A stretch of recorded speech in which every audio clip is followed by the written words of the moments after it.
Hello, everybody. Welcome back to the Physique Decoded. It's been a little while since we've done an episode, but it's going to be worth the wait because our first guest of the season, we had to start with a bang. So we've been lucky enough to get Hattie Boyle onto the show. So welcome. Thanks for having me. First guest of the season. What a entry. Yeah, you are. You're number Starting one. the standard high. That's right. Yeah. Started off strong. So Hattie, I think I was really interested to get you on because obviously you do quite a lot with mental performance. Yes. And obviously you need to have very strong uh, mental toughness to be the athlete and business person that you are. So I'm really excited to get you on because I kind of want to dig into the mind of Hattie Boyle. So does that sound like something we can do today? How long have you got? Uh, well, like we said earlier, this might be a Yeah. two or three parter, but let's just start from the start if that's going to be the Mm. case. So something that I'm really big on and curious on with elite athletes and Mhm. just elite performers in general in any discipline is their childhood. Like what how they were brought up, like what their relationship was to what they do now. So the Mm. question that I have for you is what like as a child did you play sport? Were you active from like a physical standpoint? Like what did Hattie Boyle do when she was younger?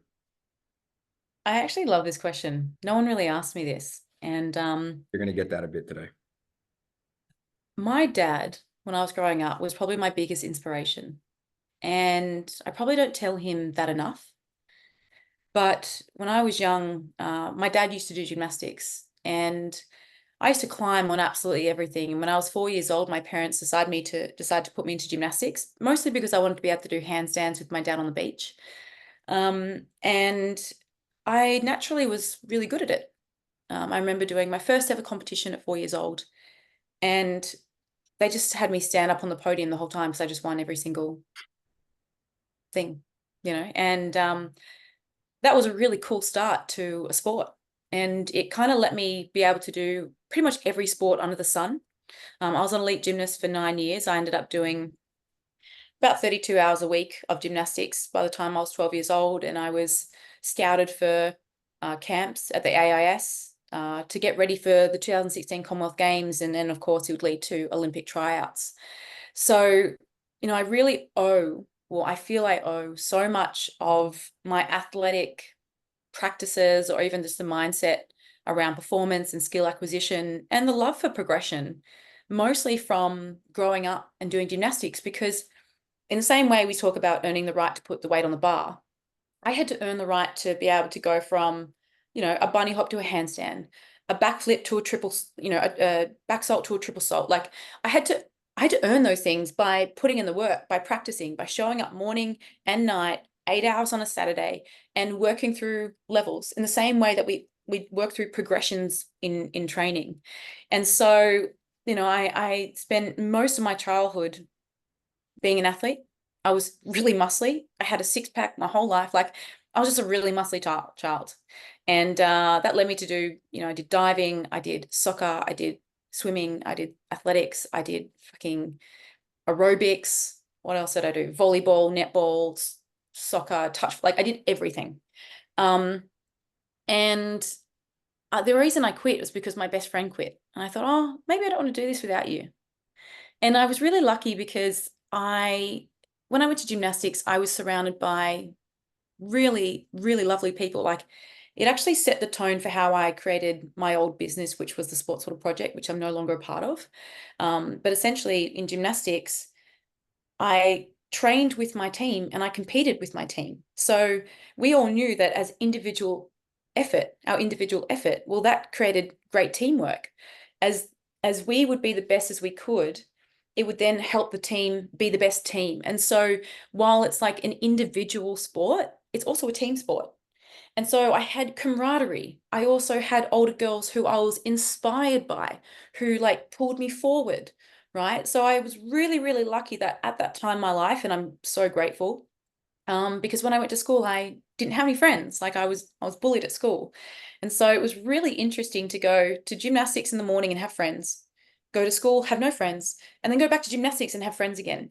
And I couldn't quite work out what was so different to who I was you know, from the child that I was, you know, going to gymnastics to the child I wasn't in high school.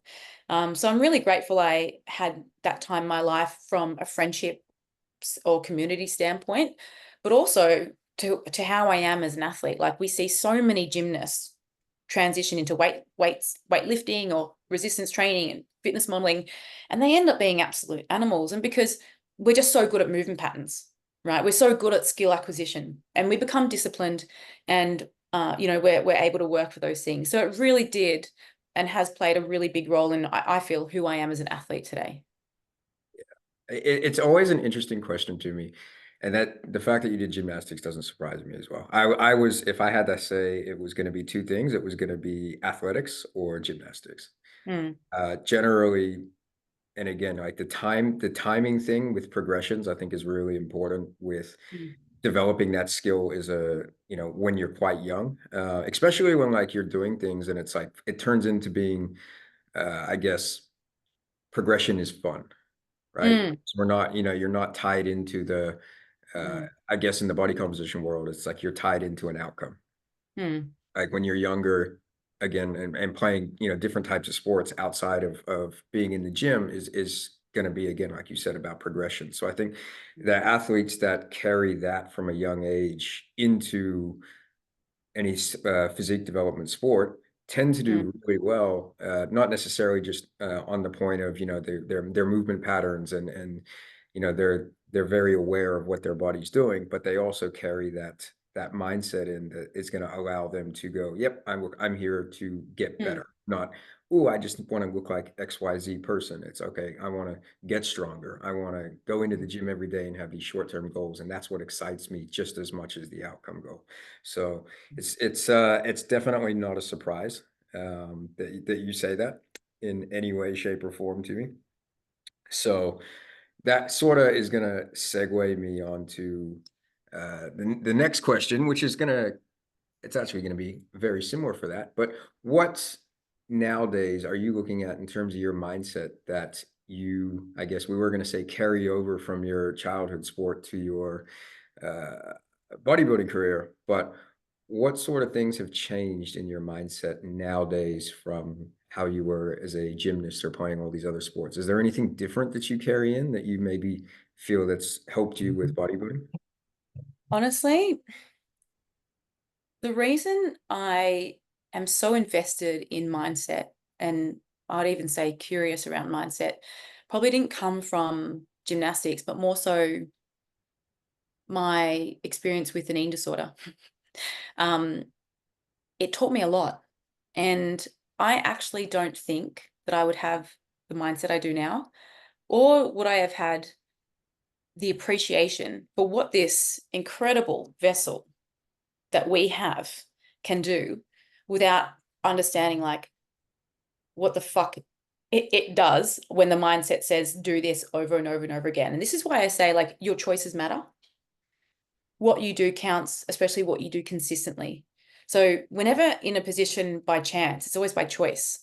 And I recognize that when I was sick, I was like, oh shit, these freaking choices that I am making every single day have led me here. And it was like this universal backhand to like, what the fuck are you doing?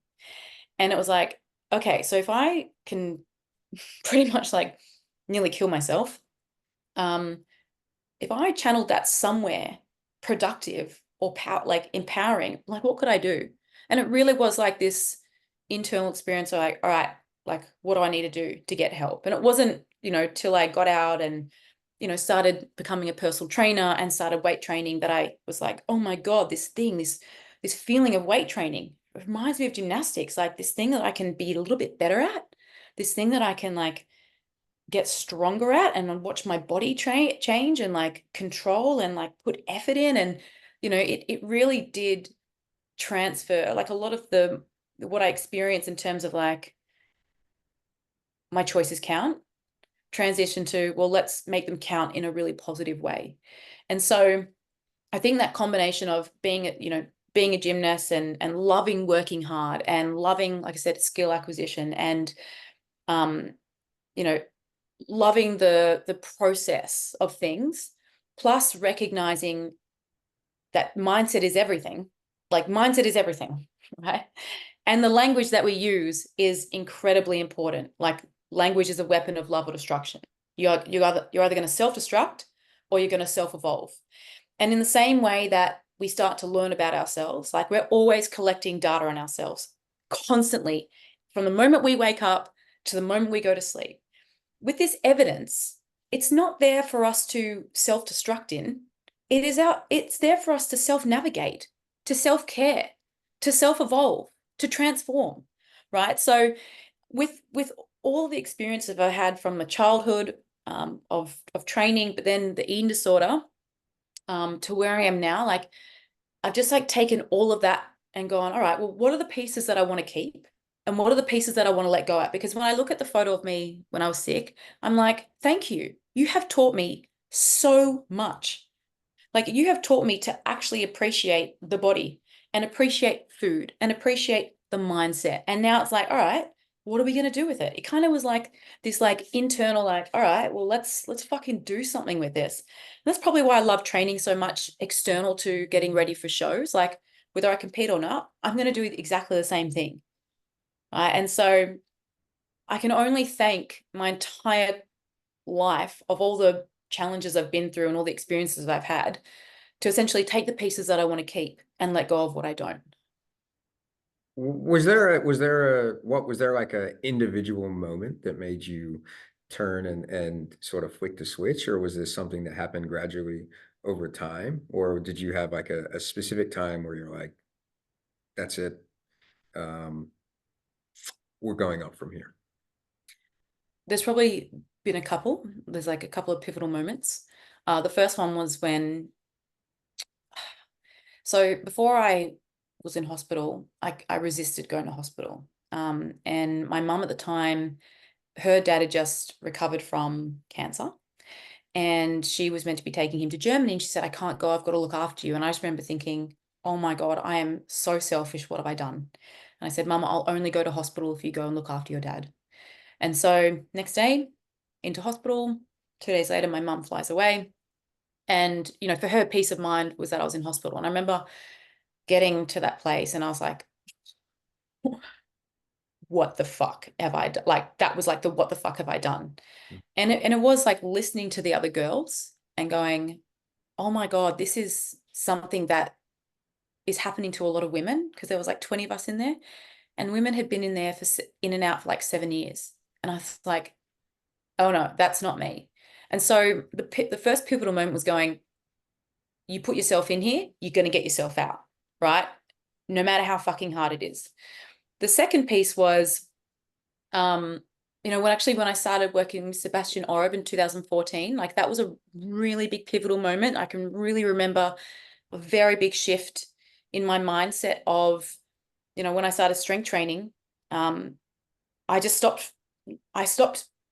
The intention wasn't about just the way I looked. Whereas the years previously, when I started competing in 2011, I'd been weight training for 3 years. Like I was still very hyper focused on the way I looked. And I still had some residue of like not wanting to not be lean, right? So I robbed myself immensely of progression because I didn't want to do a build. And I'd put weight on. It just wasn't, it wasn't controlled. Like I was just doing it anyway, but it just wasn't, there was no intention behind it, not what I do today. And then I remember when I started training with Sebastian Oreb, it was like strength training was just like this thing that I just came in and I had to outperform myself. And I also started working with Lane Norton, I wanted to learn like how to do flexible dieting because I realized I'm still doing this on off thing. I realized I still got a pretty shitty relationship with food. So even though I was eating and I was at a healthy body weight, there was still some residue. And I think for anyone who's ever just been challenged by an eating disorder, it takes some time for the voices to kind of quieten. So I always had the voice, but it was like, oh my God, it's still there. But it wasn't until I started strength training that it was like, all right. Oh, and when I turned pro, so I won my pro card, I was like, ain't no fucking around here. I was like, I want to be the strongest girl on that stage. I don't just want to look better than everyone else. I want to be stronger than everyone. And at the time, my inspiration was Andre Brazier, who still to this day is an inspiration to me. She was the one that kind of got me into doing WBFF. And she was the only person that was squatting double body weight. She was like 50 kilos and she was doing 110. Shallow squats, but shallow squats in most of our eyes, but still, I was just like, I want to do that. And I'm so grateful for her because, you know, she really did inspire me to jump into the strength world and start working with Bass. And, you know, I say to him all the time, like, you really have changed my life because he just showed me a different way of training. And now, like, I love strength training.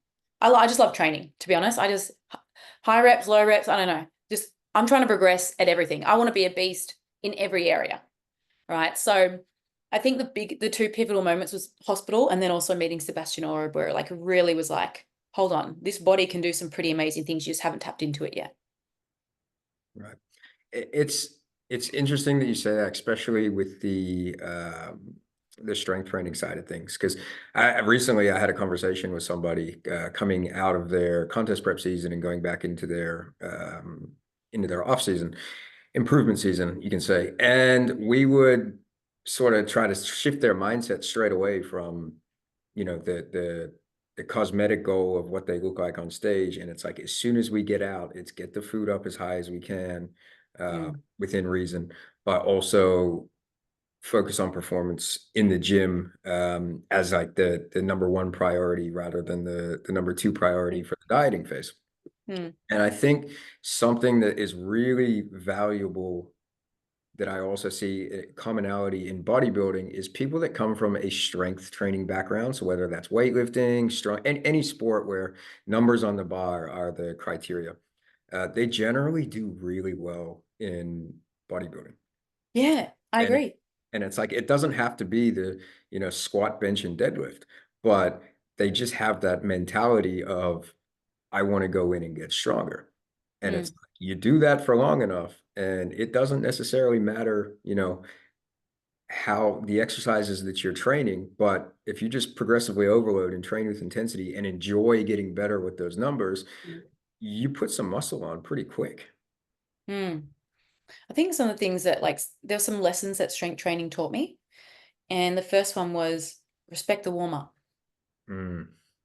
I think something that we often see people do is they're actually limiting their potential because they're just like still kind of doing whatever on their phone, getting on the bar, talking to the person next to them. It's like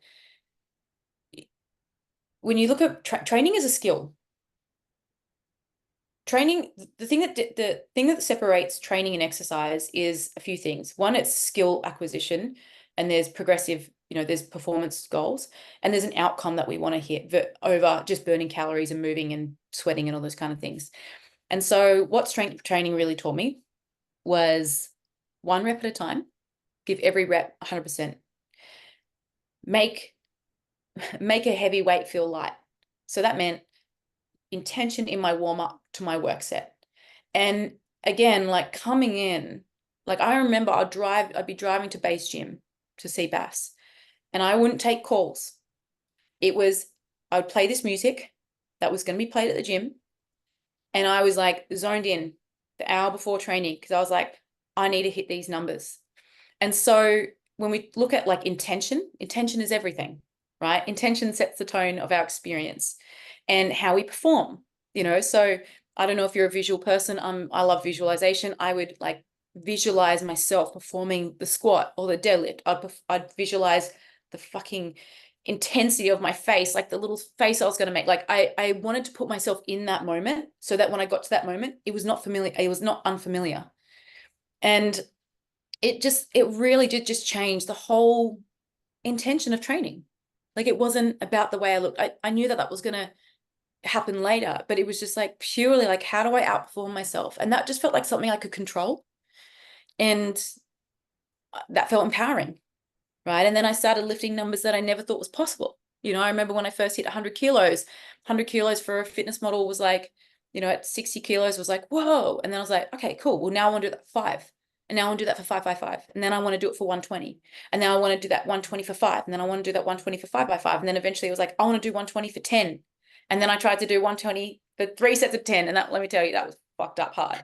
But, you know, it was all about numbers. It was, and then I was like, I know I've got to work for that. It wasn't given. It was earn, and I had to earn the right to put the weight on the bar, which meant I had to really be zoned in on the technicality of every single lift that I was doing. So it really is very powerful in that way. And you can create personal bests and little goals like that in any exercise that you do. And something that I always try and do when I train is like win at something, whether it's the lat pull down. Sometimes I'm like, all right, I want to be able to hamstring curl my whole body weight for 10 reps, or it's like little what seems like really insignificant kind of goals. Like they're actually very significant because the thing that they're driving is motivation and discipline and intention. So therefore, you're going to get so much more out of your session when there is something specific to work on. Yeah, absolutely. And I think again, I actually put up a social media post about this the other day about, not it's not the heroic efforts that are Under the lights. yeah, creating all the Yeah. progress. It's going to be just the small, consistent things. And I think being able to, something that I like to use with clients is called gamifying, well, gamifying Yes. lifestyle, gamifying training, and setting, Hmm. daily games for habits, or setting up daily games for training numbers or things like that, which Yes. are just things that are going to take the focus off of, okay, I did a set, I looked in the mirror, I'm not happy with how I look. Now my mindset is in a negative space going into training, and then just changing it from, okay, I'm excited because I want to get 22 kilos on the leg curl for 8 reps or Mm. something like that. So I absolutely love that, because I think that's um honestly, in my experience, what separates people from uh getting incredible results with people Mm. that don't, is just their ability to want to progress small numbers, because at the end of the day, Mm. you do that long enough over time, and amazing things happen. It's the small steps that climb mountains. That's the thing I always think about. It's not the big ones. And I love that. Gamify your gains, gamify your life. Like that's all I think about. I'm like, I just want to win all the time. Like that's way fun. So I'm glad that you shared that, because that's exactly what I think when I come into training. It's like, how can I win in some way? And just another side note that I want to leave, because we're going to have a fair few guys from the basketball community that are listening to this too. And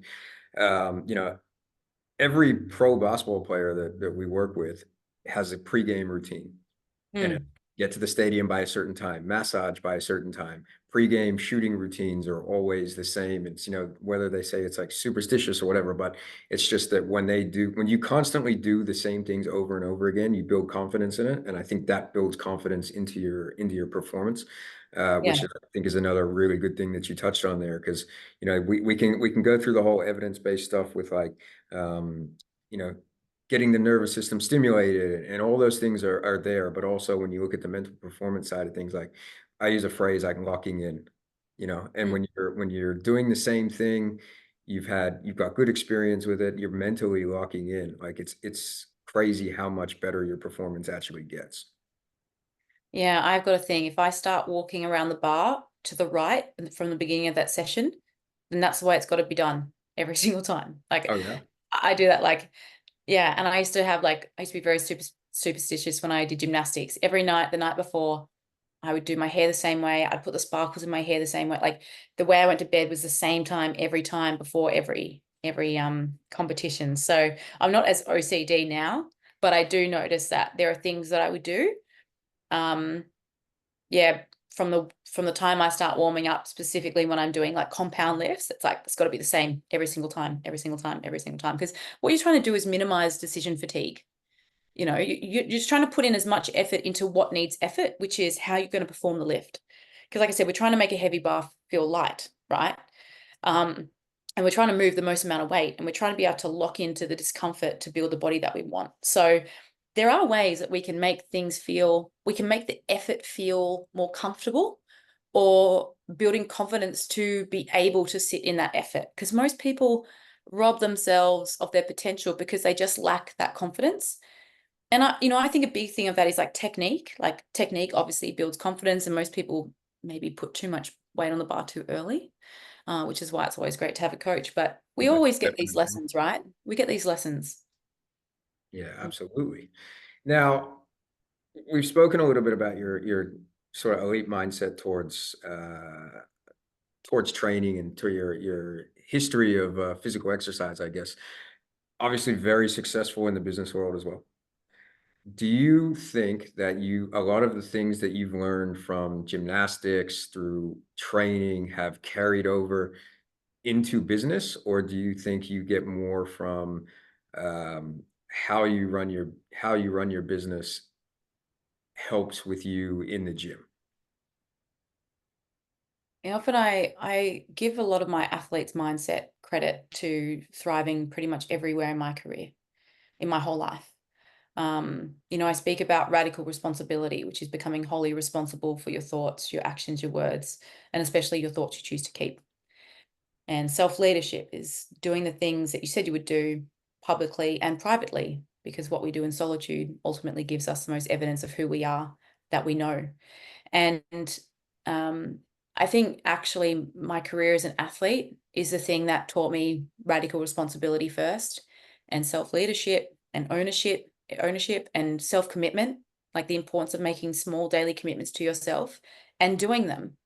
And that then translated into my relationship with myself, my relationship with my partner, and of course my career and or my businesses, because your businesses are so much of a reflection of our own personal development.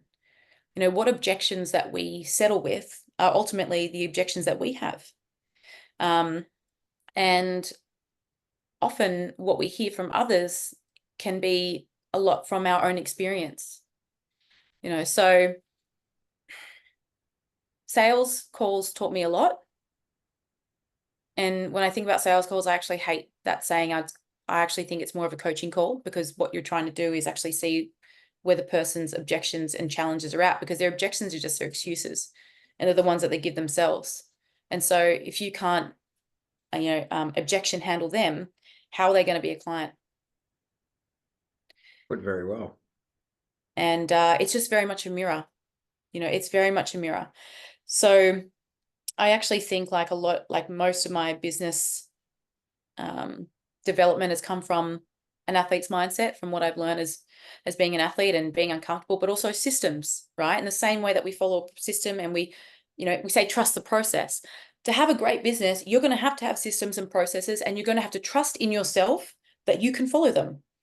In the same way that you have to trust in yourself that you can follow the process for your new training and nutrition. And it is uncomfortable at times, right? It's hard work. There's pushing seasons. There's over what's it called? Overreaching seasons. There's times where, that becomes the highest priority. So I think that, again, your business is also like a reflection of you. So in every area of your life, what you're trying to do is find evidence of your strong points, but also continue to work on the weak points. And I often talk about like, what is your power? And I ask myself this question, like, what is my power? What am I good at? But what leaves me powerless? And what leaves me powerless is the things that I need to work on, in the same way that what's our weakest link? Well, we need to work on that. We can't avoid it. Otherwise, we're never going to get stronger. And it's the same thing when we look at, what's happening in our business or our career. What's the bottleneck? And I'm often a bottleneck to a lot of the things that I want in life. So it's now finding, really great people to work with, or upskilling my own knowledge so that I can fill that hole first, and then eventually outsource it to someone else. So I think there's bodybuilding's taught me so much. I think the biggest thing is it's taught me patience, and it's helped me practice consistency. And I think they're the two things that, if we applied those two things in any domain of our life, we'd probably thrive in that goal. No, that's very true. And there's like when you have a look at I guess the fitness industry, and you see the people that are doing very, very well business wise, they're also doing very, very well athlete wise. And like you said, there's so much that you take from one that can be applied to the other, and they end up in essence being the same, almost analogies of each other. It's interesting that you say that. I know so many people who do very well in business but don't do well in their physique. Oh yeah. It's the one thing they can't master. And then I do see people do really well as a face of a business, but they don't know anything about business. Hmm. But in a way, they're smart because they employ people who do. So That is I technically being good at business right there. yeah, I guess so. I love learning. Mm. Um, I think you and I have had this conversation. I'm happy not to be the smartest person in the room, but I like having friends smarter than me so that every conversation I learn. I'm like, just feel like I'm always learning, and I love that. Um, but yeah, I just want to learn. I want to have enough skill sets so if anything ever happened, I could fill in. Like I want to be the person that someone can rely on. Um, and which means that, it's like challenging. Like this year, Kobe and I started a new business. It's been amazing, but it's also been really challenging. And it's funny that I invited those challenges before I even started the business. And I think when I had my old business, Richard, which was SMP, I started that on my own when I was 23 or 24. And at that time, I was doing everything. And then obviously I had business partners come in and we built a team, and that was great. But I felt like I lost so many skill sets. And so when I left that business and I started Flex, I was like, I want to learn all the skill sets so that I am reliable. If anything ever happened, I don't have to be like, what's happening here? I don't know how to. I was like, no, I want to learn everything. And I think that's a pretty safe thing to do, knowing that at some point you are and you should be resourcing because, again, we need to work to our strengths, but we don't punish what's weak. We outsource to what's weak.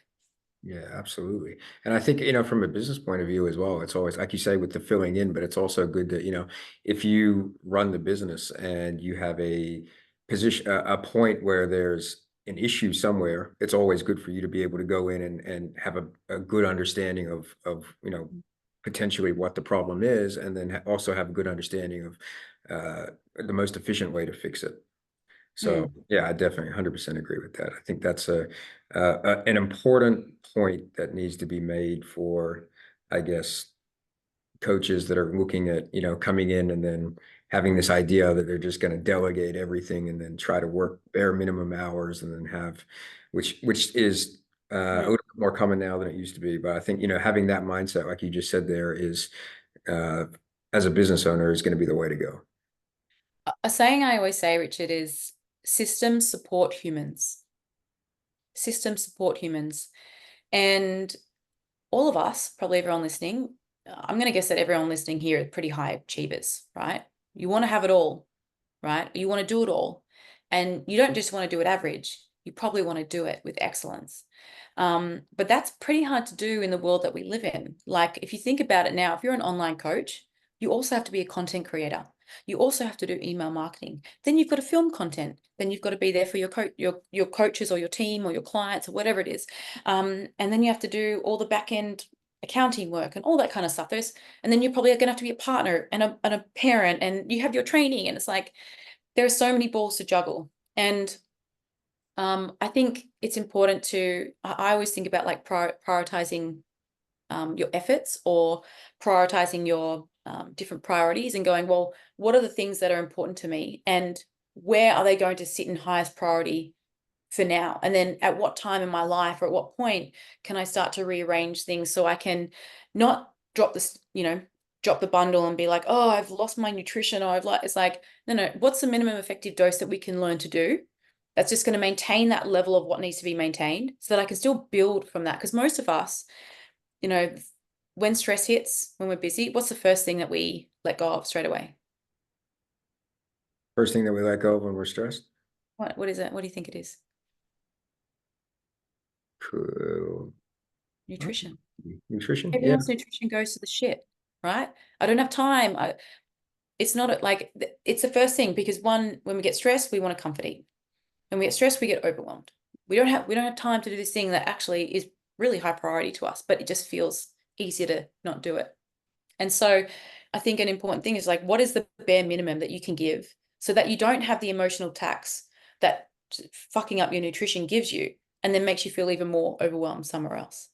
So I think how we do one thing is how we do everything. And so we can learn a little bit about ourselves, of what we're really good at, what has worked, like I actually learned how to be organized from comp prep, because I was like, well, if I've got to train fucking 3 times a day and eat this food and then be on calls and do this, like I need a Google Calendar.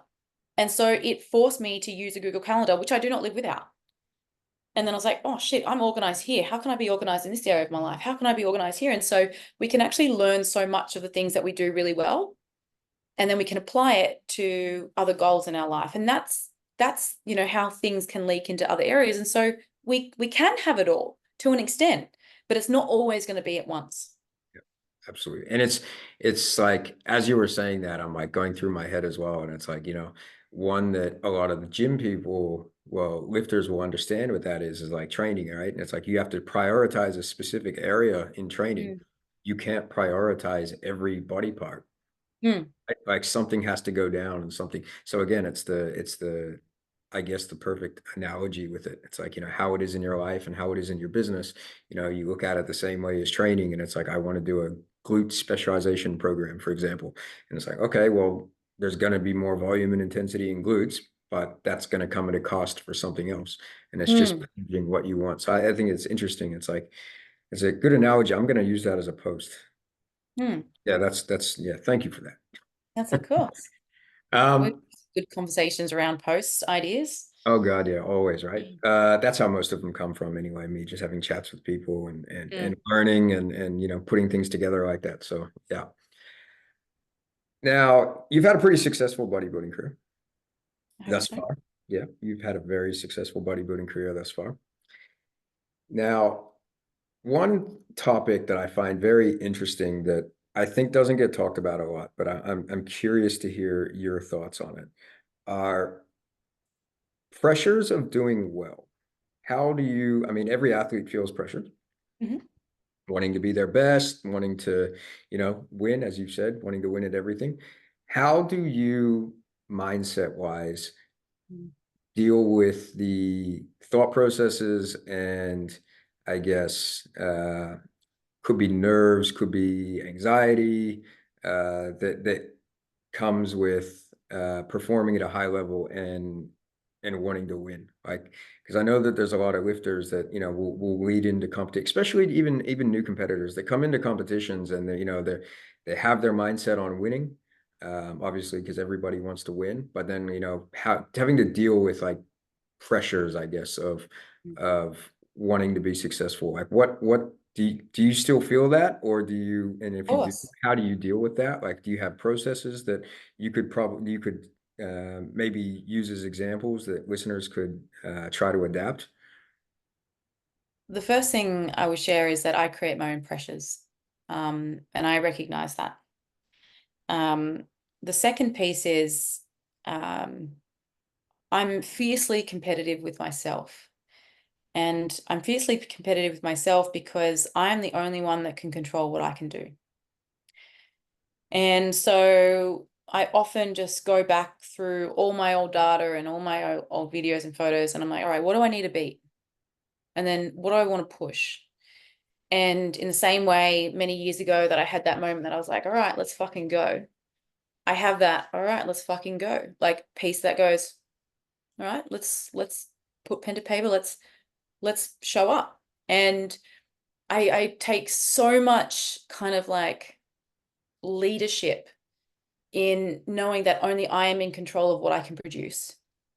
And a part of that is also like learning to practice self-compassion and knowing when I'm being a little too hard on myself, because we all have an inner critic. We all have an inner critic. And so sometimes, trying to silence the inner critic, can be really tough. And the inner critic's going, are you going to be ready? Is that good enough? Have you actually beaten the last thing? Are you strong enough? Could you have done that better?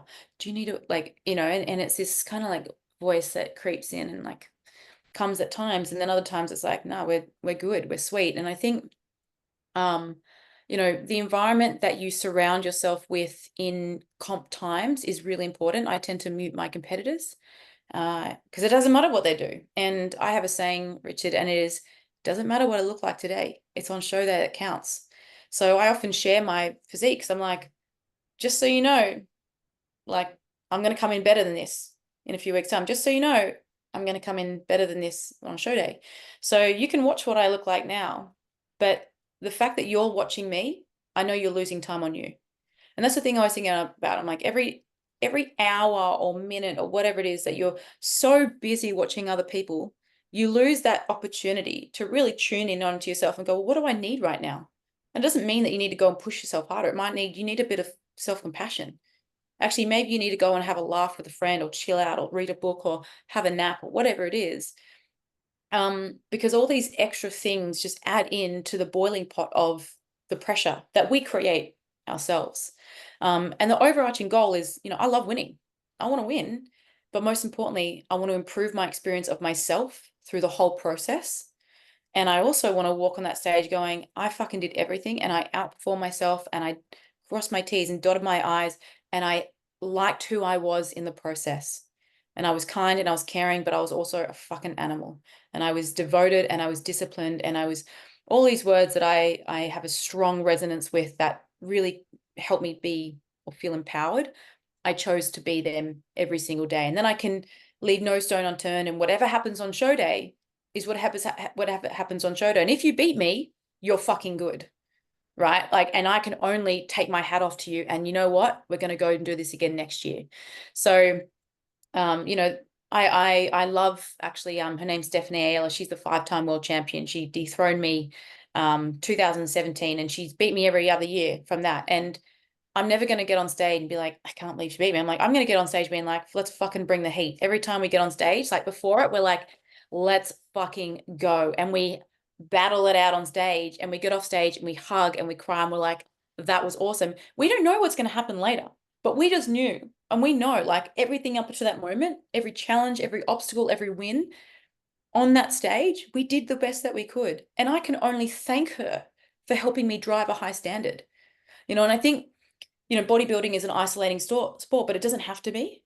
And camaraderie is super important. And, how you lose says more about you than how you win. And at the end of the day, like, think about this. If you won, you would hope everyone else around you said, fucking well done. What a great show day, versus bitching about you. And it's like, I always think to myself, how would I want people to think about me? Because I'm going to do the same thing. I'm going to be like, congratulations. I know how hard I worked. And if you beat me, fuck yeah, you're good. And I can only congratulate you. And I'm going to work really, really hard to be better than what I was now and hopefully take the title next year. And so I think, like, again, that self-ownership is really important when it comes to pressure, knowing how much you're giving, because pressure is a privilege. Pressure, we know, creates diamonds, but it also creates fucking rocks, and it breaks people down to the point where they don't even get on stage. That we don't see ourselves as we are, we see ourselves as we feel, and how we feel is determined by the language, the words, the actions, the habits, how we're treating ourselves, how we're treating others, how we are being treated in our environment. So we don't actually see ourselves as we are in that moment. It's not till you're away from it and you look back and you're like, oh my God, I look so good. Well, you didn't see that at the time because you were so laser focused on what you didn't think you had or whatever was going on. And we rob ourselves immensely of actually being able to stop and acknowledge, hey, I'm doing the work. But when you're not doing the work. On the other side of that is like, when you're worried, it's because you're not doing the work. So remember, the evidence that we're creating about ourselves is mostly in solitude. So what we do behind closed doors when no one else is watching is the story that we tell about ourselves. And ultimately, that's what we're going to see. So I went on a long-winded version of that. I hope that's okay. No, it's a perfect answer. And it's always fascinating to me because when I go over, it doesn't matter who I talk to, if they're a high performer in whatever their discipline is, whether it's sport, business, anything like that, you can literally bring it back to control the controllables, do everything you absolutely can, and then you can be proud of the result. Hmm. And, there's always, everybody will have their own spin or have their own story, different ways to do things like that. But like the underlying theme that I see in elite athletes that have to commonly deal with high pressure situations is eliminate noise, Hmm. work out what you can control, and then do every one of those things to the best of your ability. Hmm. So it's such a common theme, and it's so cool, I guess, to hear, how you say that with, using different words and body language and things like that, because it's like these are all valuable tools that you can just take in and go, okay, cool. These are all practical takeaways that I can use the next time I'm going into a competition preparation. Rather than just essentially just throwing out words. It's like, okay, that's a practical takeaway. And it's effective and it actually works because people that have been there and done that you know, years in front of me have been doing that, and that's what's been successful for them. And it's a common trend, not just for this one person that I idolize, but also for anybody. And then they can start taking it into their, I guess their, any other area of their life, to be successful. So I really enjoy hearing that, because everybody has a very similar sort of response, but they have it in their own twist. Yeah. Uh, yeah, and it's really cool. But the underlying message is always there. Like every elite performer, it's the same message the whole way through, which is like it's cool. Like I always find that fascinating, to be able to take different people from different areas and just listen to, uh again, I can listen to their spin on it. You know what's interesting, Richard, is like if you you listen to some of the greatest athletes of all time, it's really interesting to hear what is the thing that makes them tick. And you often hear like a lot of maybe mostly males, they use quite like moving away from things, quite negative or really harsh kind of uh, words or use of language or even thoughts. And I used to kind of use like negativity to push me, but now it's really different. It's not. It's like compassion. It's like whispers, like let's go. Like it's not like you fucking bitch. Like some people use negative self-talk to help them take action, but I found that was so limiting because I just felt negative versus being like I said, like let's fucking go. Let's get curious. Let's like what's going to resonate. And I think one of the best things that we can do, anyone, whether you're getting on stage or not, like just if you want to improve your athlete's mindset, is like find words and ask questions that get the most out of you. Like I've got questions that I ask myself that like intercept any moment of vulnerability. Any moment that I'm like, oh, I'm so hungry, I just want to eat. It's like, well, what's the cost of that? Like, where's that going to lead you? What's the emotional tax that's going to come after that? What's the evidence I'm going to create from that moment? And it like kind of like stops me in my tracks, and I love the word I've said this many times, devotion, right? Because we often think discipline can be like kind of constrictive for a lot of people.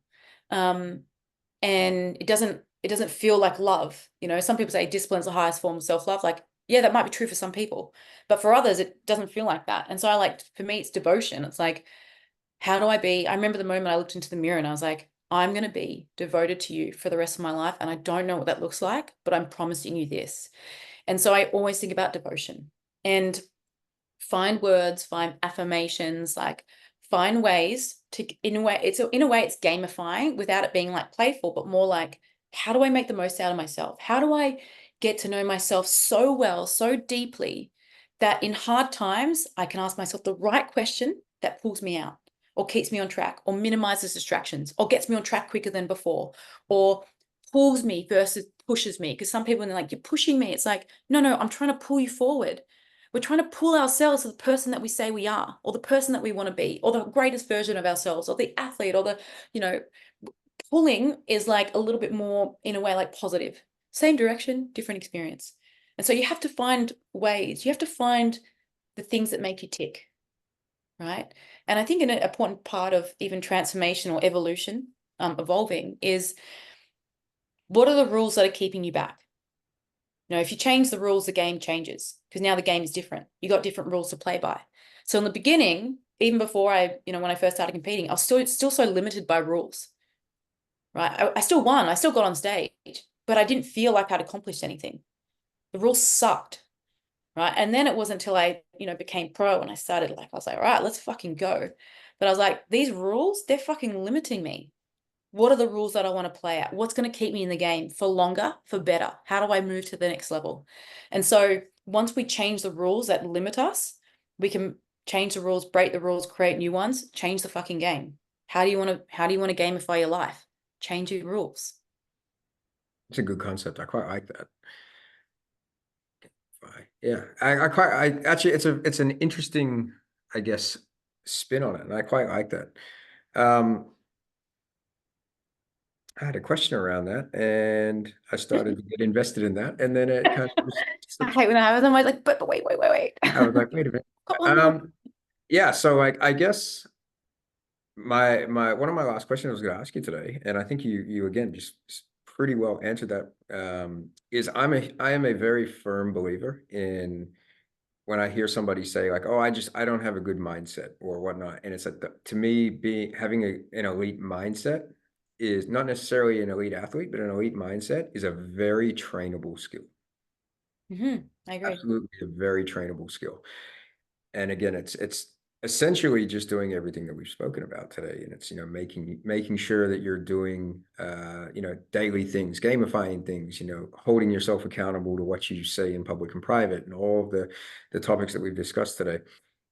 If you were to have to give one piece of advice to somebody to begin trying to transform their mindset to an elite mindset, like the very simplest first step, what do you think you would tell someone?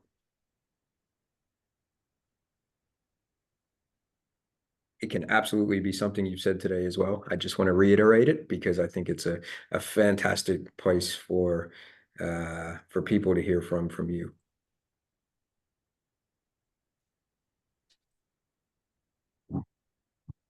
I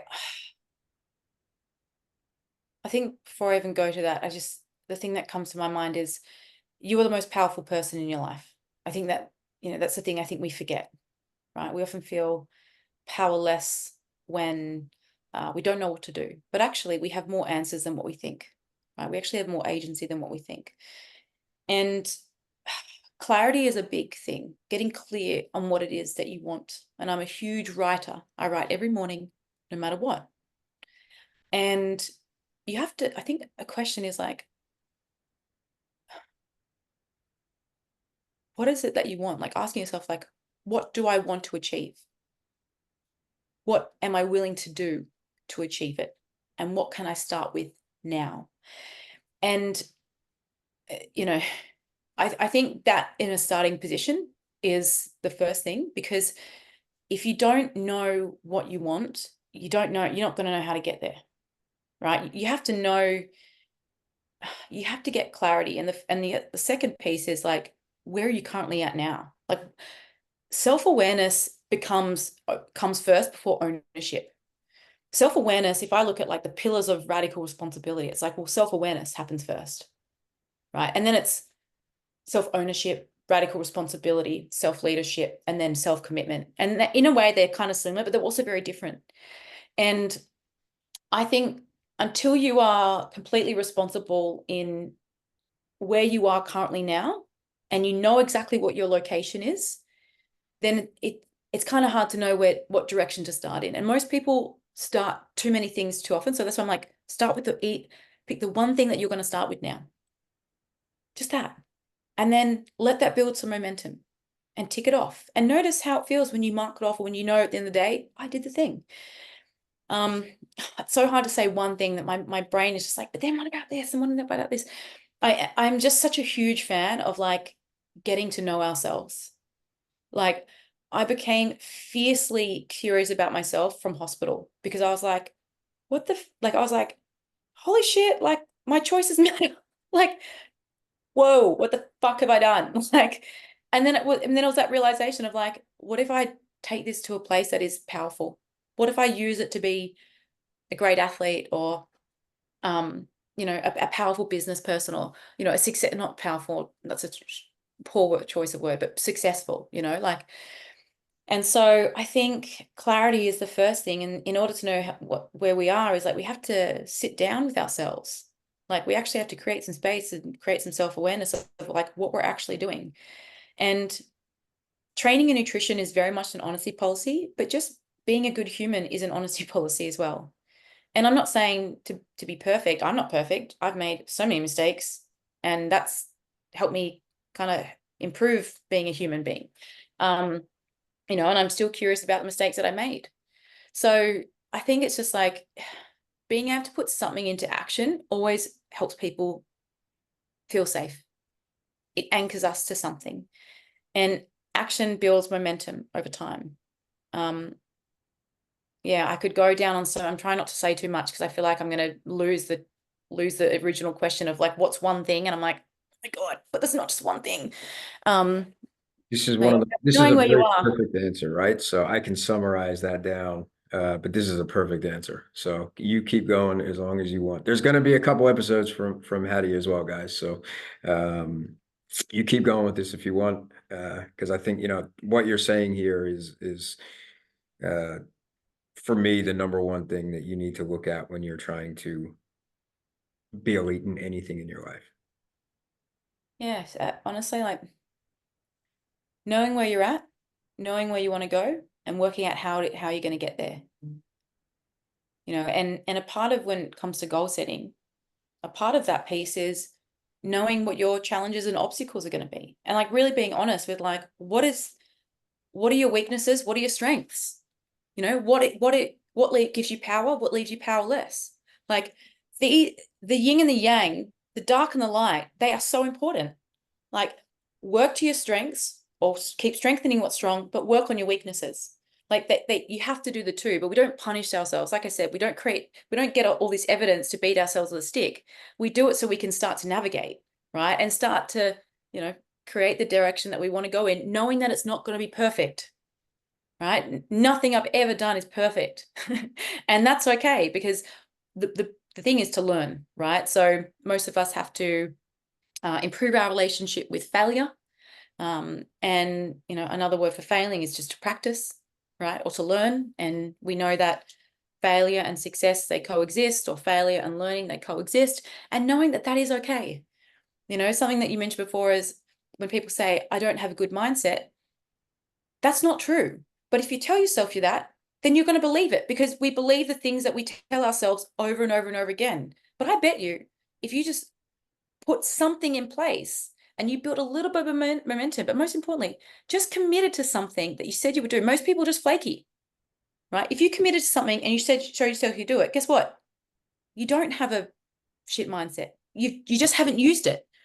Willpower, discipline, these are just like muscles, right? You don't use it, you lose it. It's the same thing, right? And remember, our habits, we form our identities with our habits. So if we can start to practice some discipline, eventually you're going to say, yeah, I've been disciplined here. And then how we do one thing is how we start to do other things. That might be the Hattie Boyle guide to an elite mindset, beginning an elite mindset. And I think that answer couldn't be any better. So that was an awesome answer. Going back to always just establishing your benchmarks. Same thing. Like, again, I'm going to pull this back to training, because there's a lot of coaches as well that are listening to this, and it's the same thing that you have to do with yourself as you do with your athletes, right? And so you come in, learn their goals, learn where they're currently at, and then work out a plan to get from, I guess, A to B. Exact same, different concept, or different, same concept, but just a different area of life. Honestly, we can learn so much about ourselves, or the systems that we create that give us success, from the areas in our life that we're successful at. Yeah. So I think training nutrition is a little bit harder, especially with nutrition, because we have layers to the relationship with food, right? More than just doing the thing, which makes nutrition very hard for a lot of people. But it's also something that we can learn to become empowered by. It just takes a little bit of time and a little bit of shifting, I guess, maybe associations with foods. And we're pretty lucky now that we're exposed to some really amazing educators, and the science now around, labeling food good and bad, and flexible dieting has its place, and all these kind of things. It's not just clean eating, but when we're trying to work with people that are a lot older than us, but maybe in our mum and dad's era, they've got quite fixed mindsets around diet culture, so that makes things a little bit harder. But the brain is plastic, so we can make some changes there. So that's good. Absolutely. That's why I was so excited to have you on today. Because I know your passion is one of your passions is in mental performance, being the starter of, I guess, the engine of physical performance, which is essentially the exact same thing that I'm very passionate about. So I absolutely love being able to have you on today and just go through a quick brief rundown of your thought processes through it. So I think if you want to come back on, if you will come back on, I think we could definitely uh, dig into some of these topics a little bit more and have a little I bit. was going to say that. I was trying to keep it short, and I'm not very good at Oh that. no, I think we're scratching the surface on this. So this could be a first episode, middle of the season, end of the season kind of thing where we can really dive in. But yeah, I know you got to get out of here, so I wanted to again just we'll wrap it up there for the last question. We have a few more to go, but we'll get that on the next episode, I think. But before we go, where can people find you? You can find me on Instagram under Hattie Boydle. I literally message everyone back who messages me, um, unless they're trying to insult me. But no, if you ever want to reach out, ask me a question, if anything from today resonates, or even sparked a little bit more curiosity, or you'd love a little bit more information on, I love a good chat. I love to help people. I pride myself on not being a robot on my Instagram, despite how many messages I get a day. But yeah, you can find me on there. And then, of course, I've got Flex Method, which is my online business as well. Excellent. And for the people in Perth, I am doing my very best to get Hattie over to Perth for a Yes. workshop. So We're gonna I'm make this happen. yeah, we're working on it now. So that's Yeah. if you have listened through this entire episode, that is in the pipelines right now. So we'll be very excited. We'll sit down, we'll have a little bit more chat about it, and hopefully we can get that set up for some time in the very near future. Excellent. But thank you so much for coming on today. And yeah, if any of you guys have any questions, feel free to send them through to myself or Hattie, or if you like the podcast today, be sure to share it and give us both a tag. And we'll see you guys in a few weeks for Hattie's next episode, where we're going to dive into some more questions. Awesome. Thanks, guys.